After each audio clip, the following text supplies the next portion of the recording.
நீங்க பார்த்துக்கிட்டு இருக்கிறது ஸ்வீட் கார்ன். இது எங்க தொட்டியில வீட்ல வளர்ந்த செடி. இங்க பாருங்க, நான் ஒரு 4 விதை தொட்டியில போட்டிருந்தேன்.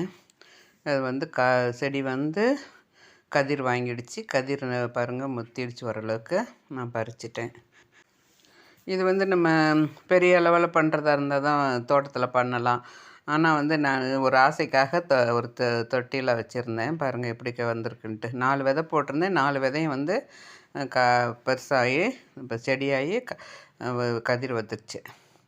இது வந்து குழந்தைங்களுக்காக ஒரு ஜாலியாக இருக்குது. இப்போ நமக்கும் வந்து இது எப்படி வருதுங்கிறது தெரிஞ்சுக்கலாம் பாருங்கள். இதுதான் ஸ்வீட் கார்ன் செடி.